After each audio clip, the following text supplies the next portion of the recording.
Okay, welcome to another live stream.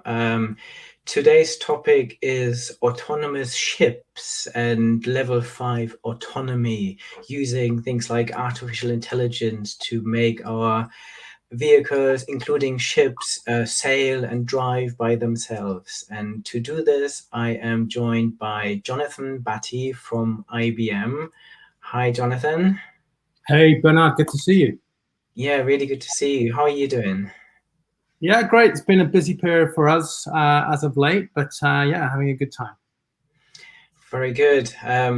Anyone who wants to learn more about this amazing story of this autonomous ship that we'll cover today can head to the IBM Think Digital Summit on the 7th of October.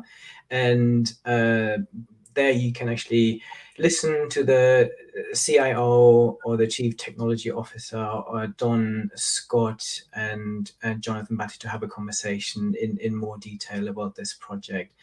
So today we're talking about this autonomous ship, the Mayflower Autonomous Ship. And just now, Promare, IBM, and a global consortium of partners have launched this Mayflower autonomous ship. Maybe you can share a little more about this amazing project. Yeah, sure. I'd be happy to do that, Bernard. So actually, your audience may have caught sight of this ship over the past couple of weeks, and indeed the past few years, because this has taken some time to come into existence. So this is as you mentioned, it's a global consortium of partners who've come together, rallying behind a marine non-profit, a marine research non-profit called Promare.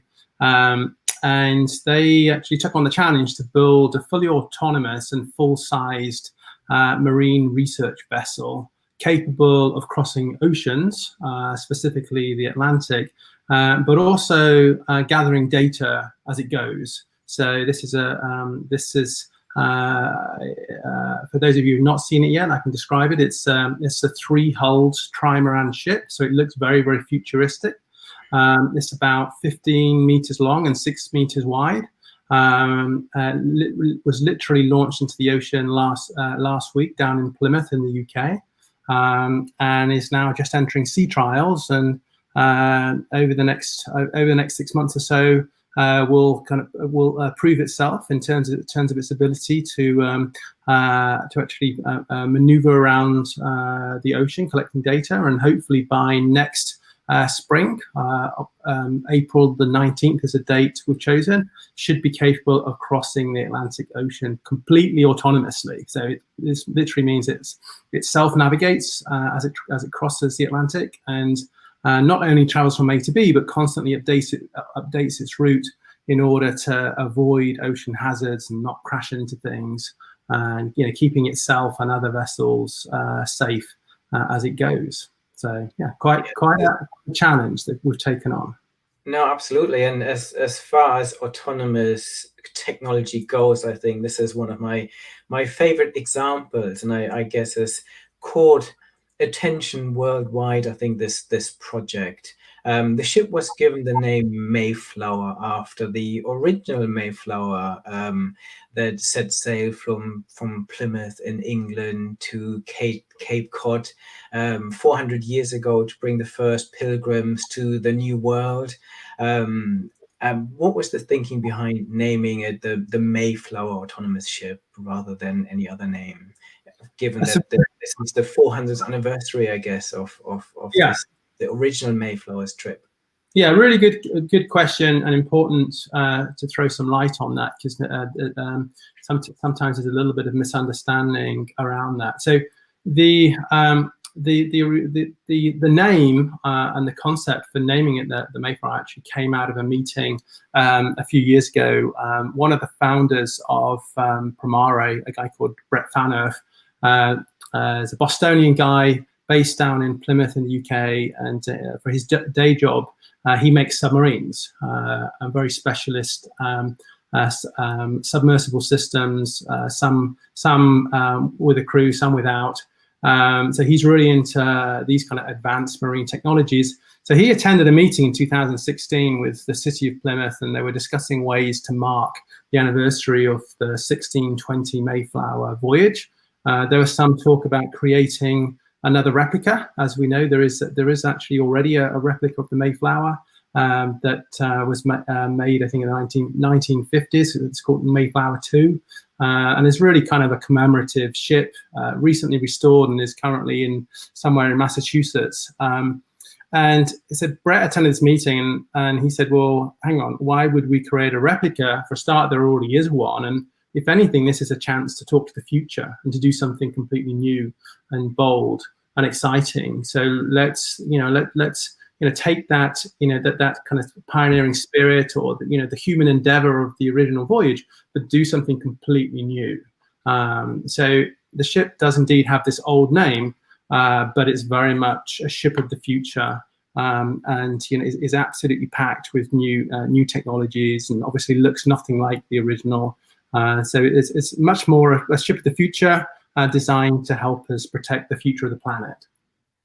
Very good. And I guess as far as pioneering journeys go, this is a very adequate name, I guess. It's definitely pioneering, and there's definitely, it's definitely pushing the limits. And obviously there's no, as Brett himself says, there's no guarantee of success.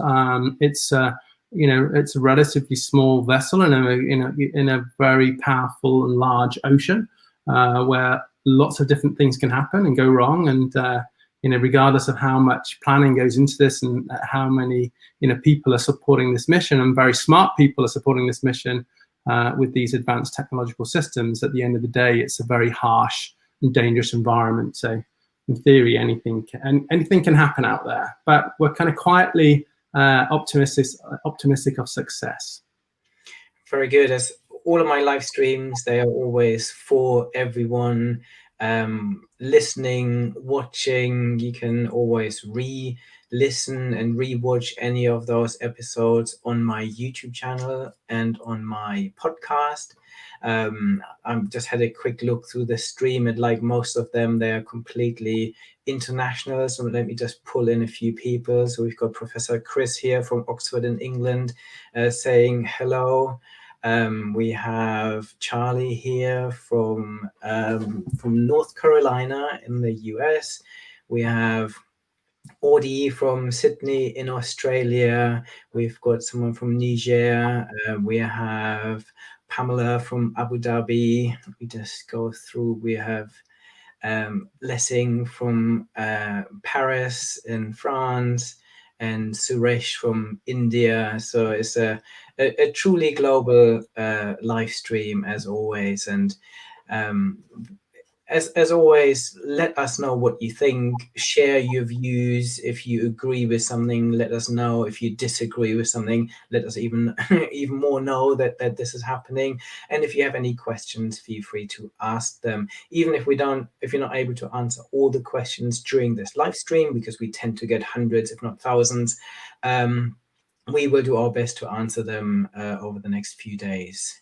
Yeah, and Bernard, just going to add, if I may, it's great to see such an international audience checking in for this session on the Mayflower Autonomous Ship, because though the ship is obviously based in, it's being physically created in the UK, and kind of has this old British name, it's very much an international project. So it's literally bringing people together all over the world.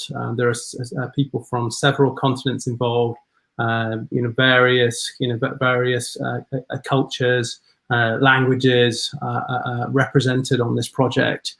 So it really is a kind of coming together of people to do this amazing thing, which is to create full autonomy in the middle of the ocean. So that's the real kind of special nature of this project. So it's good to see that international audience on your webcast. Yeah, and when we spoke earlier, one of the things that you said is this wasn't a big budget IBM project, that this was actually pretty much a grassroots project, right?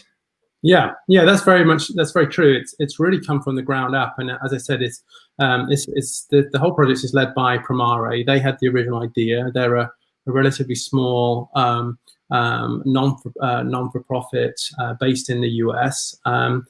But they had this vision. They had the capabilities because, as I mentioned, these guys are shipbuilders or submarine engineers. They definitely have the capabilities. They had this vision, and as they started to talk about it, and people heard about this idea, more and more people just got involved and said, "Look, we want to help you with that." And that's actually how IBM got involved. I think back in 2017, one of our senior IBM engineers heard Brett speaking at a conference and said, "Well, this sounds like a project for IBM, right? This is the type of thing we do. Full autonomy in the middle of the ocean." IBM is a company that helped put man on Mars. Sorry, man on the moon. Man on Mars, not yet. But it's a type. It kind of looks and sounds like an IBM kind of challenge. Hence why we got involved. And our involvement has grown and grown and grown over years. And right now, it's there's a huge amount of IBM technology on this ship, and a lot of IBM is involved in making it possible, from the autonomous systems, the AI captain that helps the ship to self-navigate, through to the scientific studies that will actually be done on the ship. Because, as I mentioned, it's not just this isn't a stunt. This is also a marine research vessel. So it gathers data and helps us to understand things like marine mammal populations, or plastic pollution, or the impact of global warming on the ocean, stuff like that. That's great. We'll go into all of this hopefully in a bit more detail. I've just had Ken was just asking a question about what data is being collected. We will address this in a minute. Sure. Obviously, IBM's involvement is around tech. It's about digital. The ship has, as you said, the artificial intelligence captain, the AI captain. It leverages edge computing, machine vision, solar power, and many other things. So it's full of sensors, full of technology, full of processing capabilities. Maybe you can give me a bit more of a sense of what sort of technology is being used and how it helps the ship to navigate. Yeah, I'm happy to answer that. And I think one of the important things to remember is that when you take human beings off a ship or off a vehicle, you can completely rethink what it looks like and how it works, right? Because if you think about your traditional ship, most of the design is there to transport people, or to care for people, or to provide them with places to sleep, or places to cook, or places to use a toilet, places to store their stuff. You take the human factor out of a ship, and you can completely rethink what that ship looks like. And that's why the Mayflower Autonomous Ship looks very futuristic. It's, as I mentioned, it's a trimaran ship.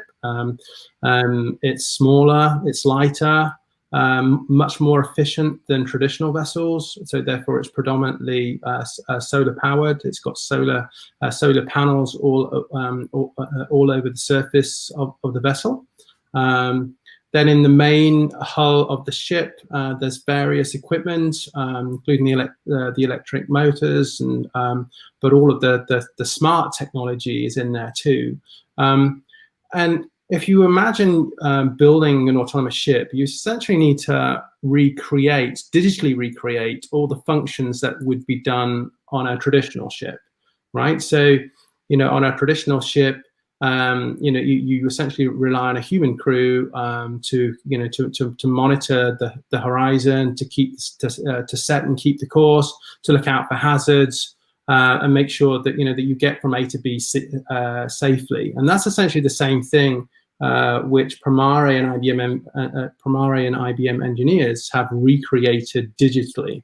So the ship has 6 cameras on it, which constantly scan the horizon looking for hazards. It then uses computer vision technology to monitor these video streams coming in from the cameras, so that we can identify any hazards that are in the immediate or medium vicinity of the vessel. It then uses a very cool piece of technology, another piece of IBM technology, which is an automated decision tree system, something akin to an inference engine.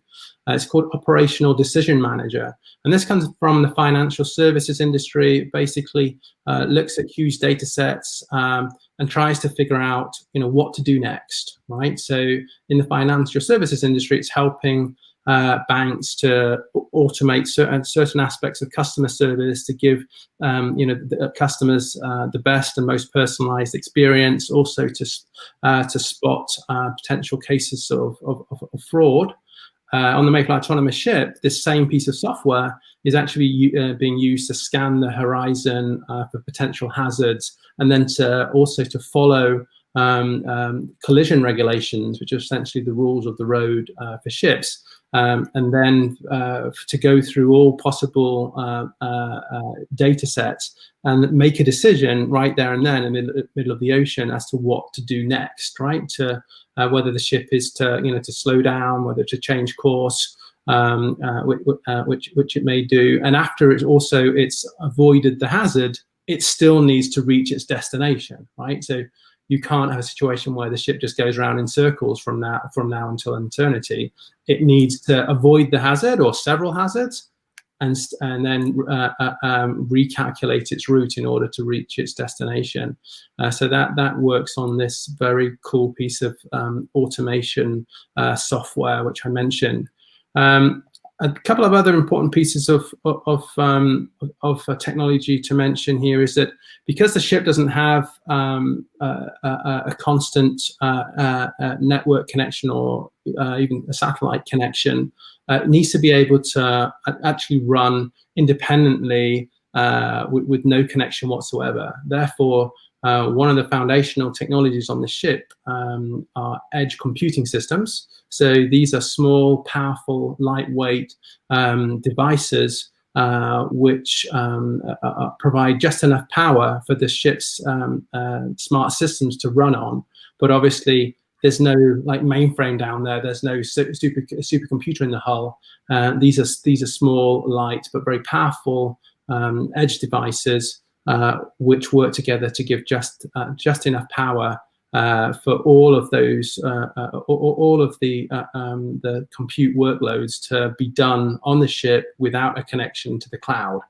But then the smart part is that when there is a connection available, whether it's through satellite or whether it's through 4G or sometimes 5G, as may be the case, then it gets back in sync with the cloud. It sends through data in terms of what it's experienced, but also can download data to update the ship to make it more efficient. So it's this, and it's almost like a perfect edge computing case study. And if you want to explain what is edge computing, I think the Mayflower Autonomous Ship is a great example, because it's a ship that has to do amazing things, sometimes on its own with no connection whatsoever, but constantly needs to update whenever it can. So I think it's a good way to explain what is edge computing. Completely agree. I had a few people asking about what sort of data the Mayflower is collecting. So Kira was one of them. Ken was asking the same, saying, okay, what kind of data will the Mayflower collect, and how will this be used? Do you want to go into that? Yeah, happy to take that. And hi to Kira, and that's good to see you. So what kind of data will the ship collect? Well, important to point out that the Mayflower Autonomous Ship is designed to be what I call a flexible data collection platform. So there's capacity for it to carry quite a lot of scientific equipment. As I mentioned, there's no humans on board. There's no need for there's no provision for human beings on board the ship. So a lot of that space can be given over to scientific equipment. In the first few months, we've already determined what kind of science the ship will undertake. So Promare, the Marine Research Organization, is leading that. IBM Research is supporting, with involvement from universities around the world.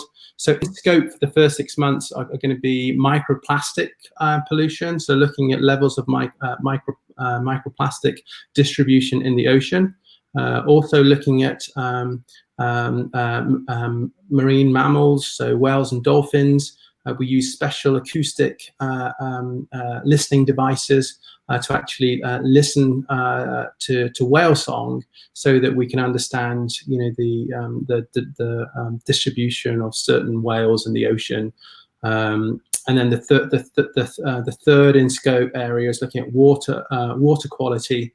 And we've got some very smart technology for IBM research going on to the ship, including an AI-powered electronic tongue called Hypertaste. So the ship has a tongue, to be clear.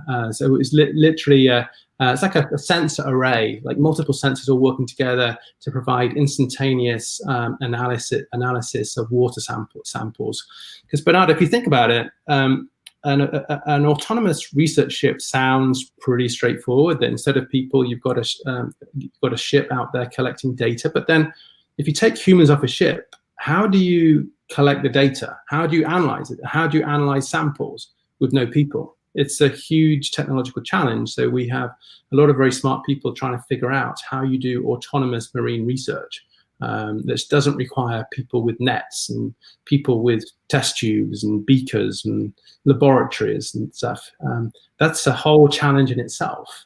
Just figuring out how to collect how to collect the samples and how to analyze the samples and interpret the data on the ship, right? And then to strike a balance between what analysis you do on the ship and what stuff you take back to the lab and analyze in a traditional lab environment. So that's a really interesting area in itself. So they're the main areas in scope at the moment. Also looking at the height of the ocean, and also the pattern of waves. The impact of global warming on those kind of things. That's also in scope for the early period. But essentially, the ship can be adapted in order to collect different types of data, to research different things. And the idea is that over time, there'll be multiple research missions collecting different data in order to fulfill a variety of different objectives. So having this autonomous ship then conducting this initial research mission, why do you think this is a good use case? What are the benefits of using an autonomous ship rather than a manned ship to do these kind of missions? Yeah, that's a really good question, and I think I think ocean research is a really good case for automation, because if you think about how oceanographers today operate and how they collect data about the ocean, your average research institute or university may have a small fleet of ships or boats or various vessels. Typically, these are relatively small. These are relatively small vessels. They may have up to 10 people who can be on the vessel at any one time. They typically can go out for 1 or 2 days in the proximity of their base, collect a certain amount of data, and then come back to shore because of the pressure of people on board. Right, because people need to eat, people need to sleep, people need to be in contact with their families or the organizations they work for. So the human factor in case of oceanographic research is actually a very limiting factor. And if you're looking to do much more comprehensive research further away from shore, you're talking about a much larger vessel which can cost $10,000-$20,000 a day in order to maintain that. Which is if you're a marine research organization with limited budgets, that's a huge expense. So The user case for automation in oceanographic research is very, very clear, because the vision is that these kind of vessels like the Mayflower Autonomous Ship and others, some smaller, some larger, some floating, some stationary, they can work in tandem together with oceanographers and ocean scientists in order to collect more data, different places, longer durations. You could even, the vision is that an oceanographer, could be, could still be at sea with, with a fleet of autonomous vessels at their disposal, right? So it's not like trying to get rid of all the oceanographers and make them, and make them stay in the laboratories. It's a kind of hybrid vision where humans and machines work together. And in my conversations with oceanographers, the value case for autonomous vessels is very, very clear. I haven't heard anyone worrying or complaining yet. I think they absolutely get why these autonomous vessels are good for the industry. Which brings me to the next point. I think when you talk about autonomous vehicles, autonomous ships, autonomous anything, one of the concerns people have is, okay, what does this now mean for people? What does it mean for the truck drivers, the taxi drivers, the people driving ships? And is this all not just about destroying jobs? And the point I'm often making is that I think this is what you started to say here, is that actually it allows people to do much more interesting things. Should they really be spending 3 weeks out on the ocean trying to get some sleep while collecting data, or can we give this to the machines, and can the machines do some of the hard work, and the humans actually focus on the things that humans can do best in a much more cozy environment? I mean, what are your views on the role of humans in the future, and the challenge of those projects destroying jobs potentially? Yeah, I would agree with you. So in the case of ocean research, you can imagine these very talented oceanographers who've literally spent huge amounts of their time developing their skill set. You can imagine that instead of spending vast amounts of time on the data collection, they can spend their time in the much higher value areas such as data analysis, data interpretation.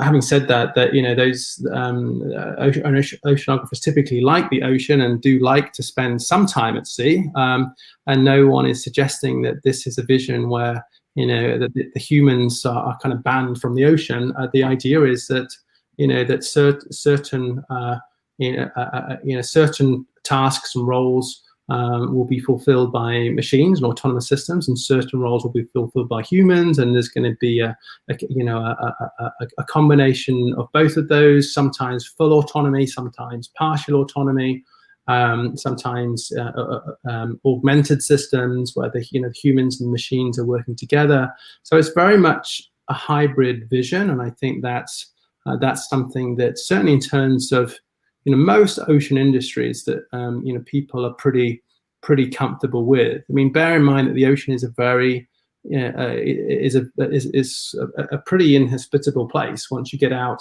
of the kind of coastal zones, it's not the kind of place where humans typically enjoy spending vast amounts of their time, especially in the 21st century, where everyone likes to be constantly connected.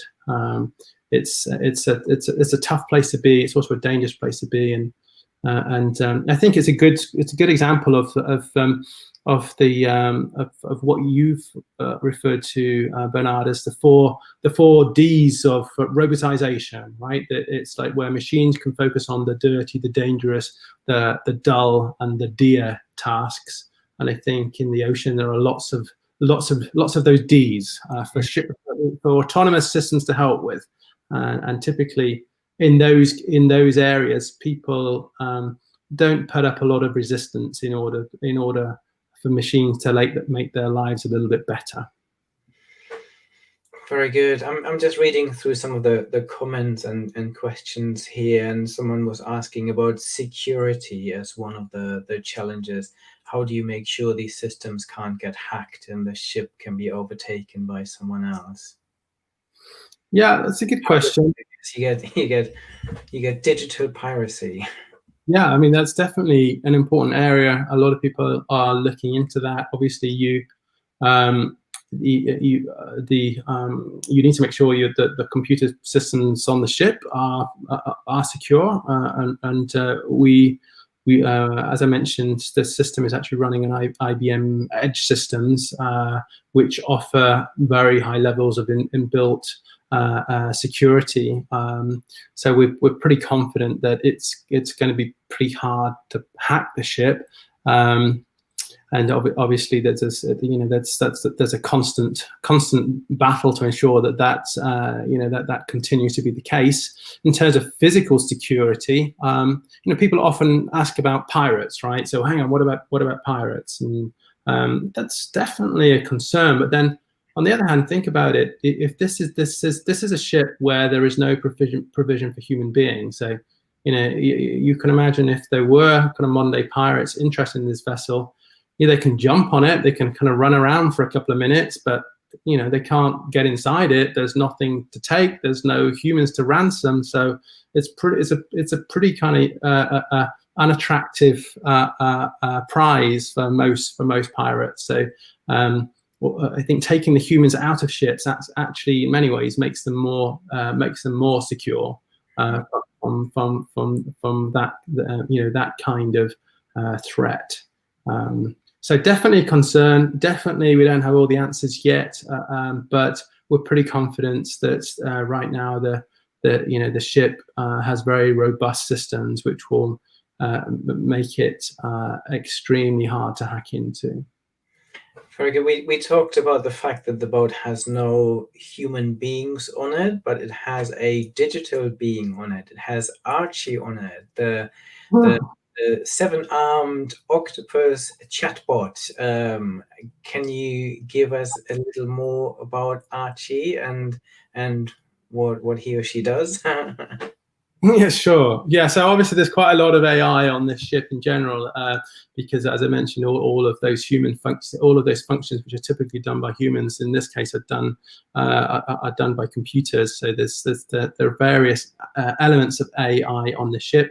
One is the AI captain, which I mentioned earlier, which is all of those data fusion and automated decision-making systems that enable the ship to self-navigate. So we've got this AI captain, I think, which is clear. And then one other aspect of this ship is to ensure that we have strong public engagement with the ship, with the project, and with ocean science in general. We've been working closely together with Mare to build a new mission portal for the ship. So this is something everyone can find.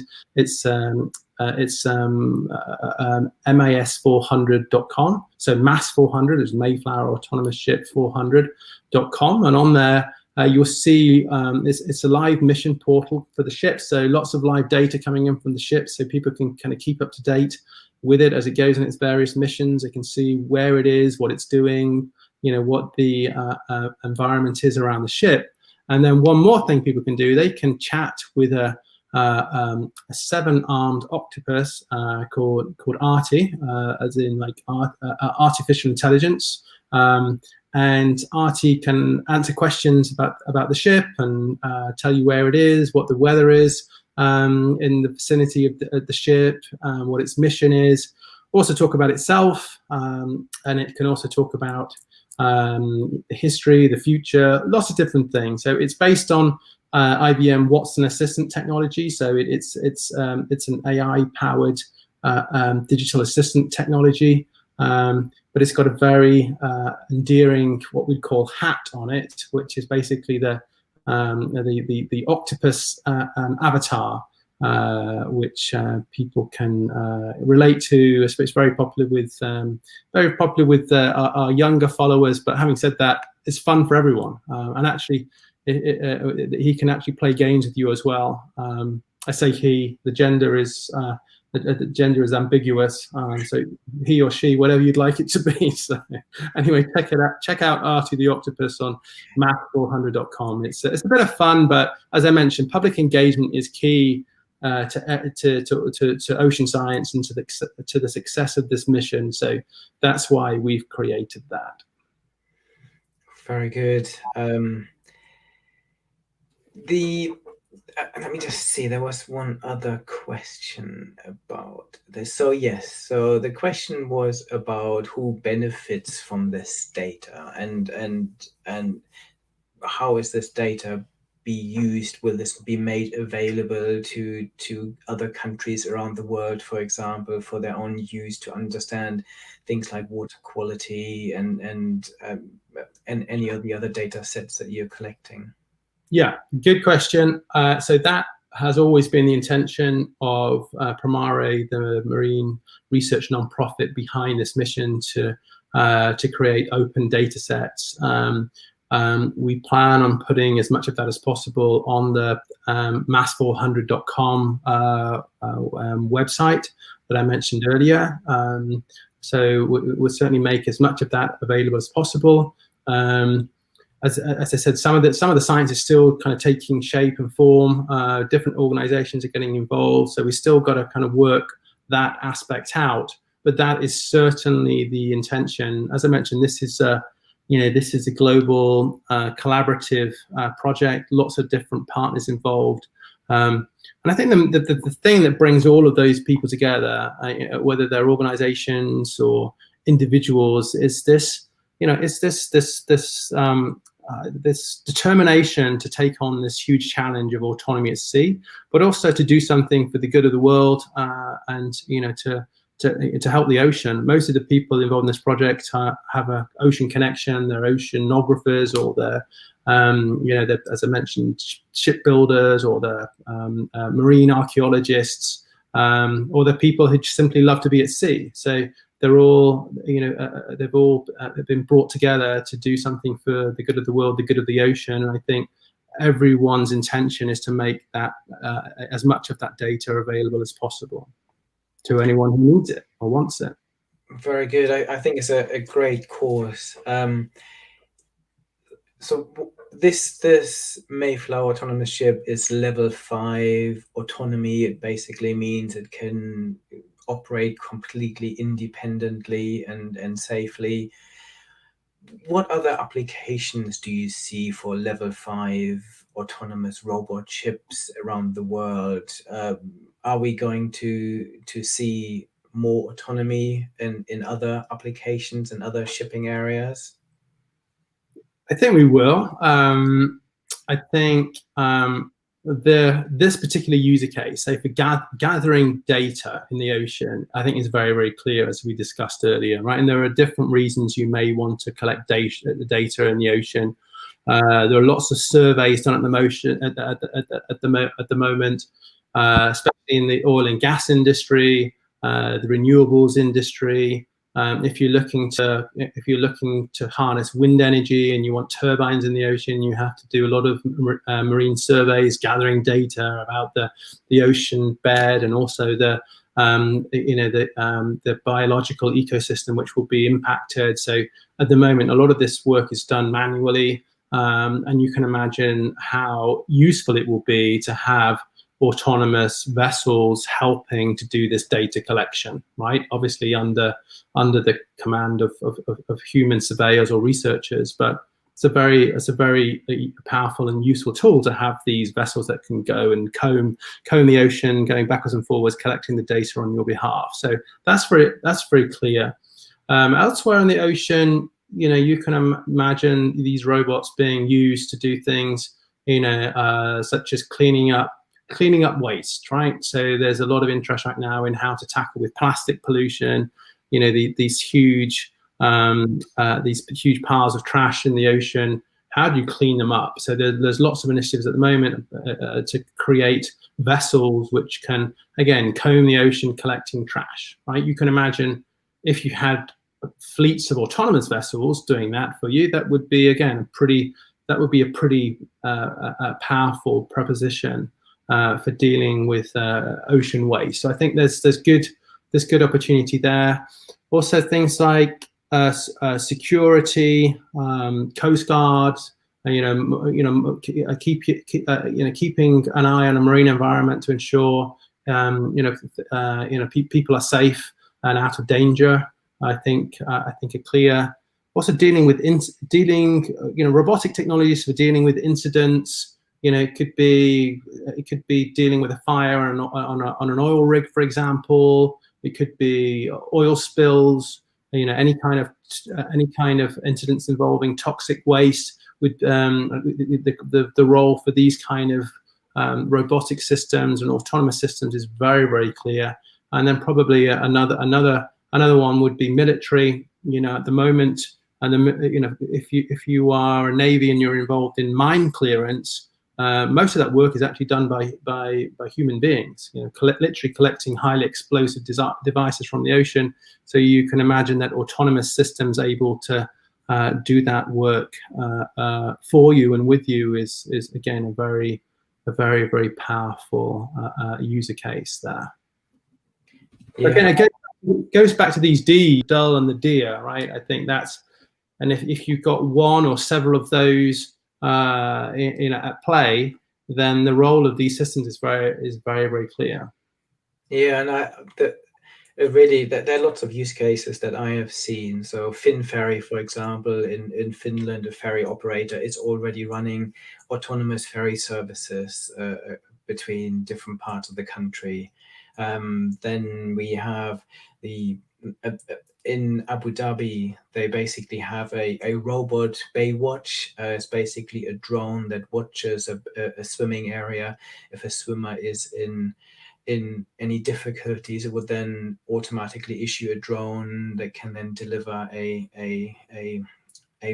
rescue ring, for example. And I can see this happening on ships, for example. If someone goes overboard, or in terms of security, there's huge potential around automating some of this, I think. And then the other cool example I've seen is not just on the top of the ocean, but underwater. So autonomous submarines, or even autonomous sharks and autonomous fish that survey coral reefs, for example, and the health of coral populations and the fish and the ecosystem around this, which is amazing. Yeah, that's a really good point there about using these vessels to do this, to research things like coral reefs. One of the things we've not mentioned, Bernard, is the impact of COVID and social distancing on these kind of vessels. Any kind of ship has obvious problems with social distancing, right? You've got a small confined space where it's very hard for people to social distance, or practically impossible, I think, in most cases from my experience of these vessels. So there are ways around it. You can put people into isolation before they go on these missions, but in most cases over the last 6 months, many of these vessels that are typically used to collect data, to help us care for things like coral reefs or other assets of the ocean, many of those are actually in dock. They're not going to sea at the moment. They cannot operate because of the problem with social distancing. So there is actually a dearth of oceanographic data at the moment, based on this problem that in order for these vessels to operate, they have to have humans on board. So if we have, if we move into a world where we have more flexible systems, where these vessels can still go to sea even though humans might not be able to, again, that's a very, very powerful vision for what the future of the ocean can look like. And it's not, as I said, it's not about taking all the humans off ships on a cargo ship, which is worth worth hundreds of thousands, if not millions of dollars. The cost of a small crew is not very much, right? So the cost of a few humans on that ship is relatively small. So it's really not about reducing costs, but having a few humans aboard is actually quite useful for the general operation of the ship and for mechanical failures. So there'll probably always be humans on large cargo ships like that. But these AI systems, AI captains can work as co-pilots or like some kind of guardian angel, making sure that the ship and the crew stay safe, that is not involved in any kind of accidents at sea, reducing the chance of things like oil slicks, reducing the chance of injury to or loss of human life. Most incidents at sea at the moment are based on some form of human error. So if you have an AI captain or guardian angel system looking over the shoulder of the crew, there's much more chance of them staying safe, right? So which is good for the ship, good for the people on board, and good for the environment. I absolutely, I completely agree with you. I was just looking through the stream here. There's a good comment here from Dan saying, "I've just been playing with Artie, and it's much more fun than some of the meetings I have later on in this afternoon." So great fun. My job is always to help companies predict the future. I help them to understand future technology trends. What are your future prediction when it comes to autonomous technology, level 5 autonomy, be this on the ocean or beyond? What do you see coming? What do you see on the horizon as someone that obviously works with in one of the largest tech companies in the world and has a very good insight into what's on the horizon? Yeah, I've been involved in the industry for 20 years. So there's this constant debate around automation or automation. What does it mean for people and our future? And I think from what I can see, over the past 20 years and over the past couple of 100 years, we're constantly revolutionizing ways of doing things, but it's much more in terms of finding new ways to make our lives better, and for these machines to actually do a lot of the things that we don't like to do or we're not so good at. And I think that will continue, and I think we will see increasing levels of automation, and it will make our lives better. I think it will it will mean that the dirty and the dangerous and the dull jobs are increasingly done by machines, and I think that it ultimately leads to us being able to do better, to do higher value things that we're happier to do, and that are safer for us to do as well. So I'm sure that is the vision for the world in general, and especially in the ocean, which is, as I mentioned, is a dangerous environment in many cases, and also can be a very dull environment. That we will continue to see the impact of these technologies, which essentially are giving us more choice. I think it's about choice, right?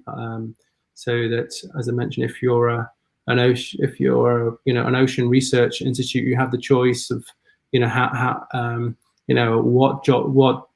jobs the humans do, what missions the humans go on, what devices you deploy or vessels you deploy, working together. And it's about not taking away. I think it's actually creating new opportunities to do new things, to gather new data, to understand the ocean in new ways, more thoroughly, and over longer periods of time. And I think the vision is very, very clear, and I think the vision is very, very good. So I'd say the same would be true for autonomous systems on land, autonomous systems in the air. But I got a feeling that we might see more widespread deployment of autonomous systems in the ocean first, just because of all those factors I mentioned earlier. Yeah, I completely agree with you. I think the ocean is a great use case for autonomous vehicles and vessels. I just want to say thank you to you, Jonathan, and thank you for everyone tuning in today. We've had literally people saying hello from all over the world, and we really appreciate this. We appreciate all the comments, lots of great comments. As always, let us know what you think about this session. If there's any specific topic you want to learn more about in the future, please put this in the comments. I always look at all the comments and make sure we learn from this and get new inspiration from those. As we said in the beginning, IBM is running a conference called Think Digital Summit, which will take place here for the UK and Ireland, but obviously anyone can join from all over the world. This will take place on the 7th of October. And go to the Think Digital Summit UK and Ireland 2020, sign up for this.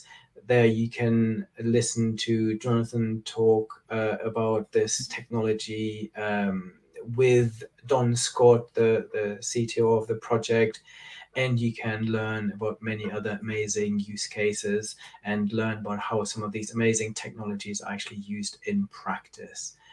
Thank you very much. As always, head to my YouTube channel where you can all see all my previous conversations I've had, and add any comments and questions that you want us to answer, and we will head to those and try to answer them over the next few days. Thank you very much, and stay safe, everyone. Thanks, Bernard. Thanks, guys. Good to see you.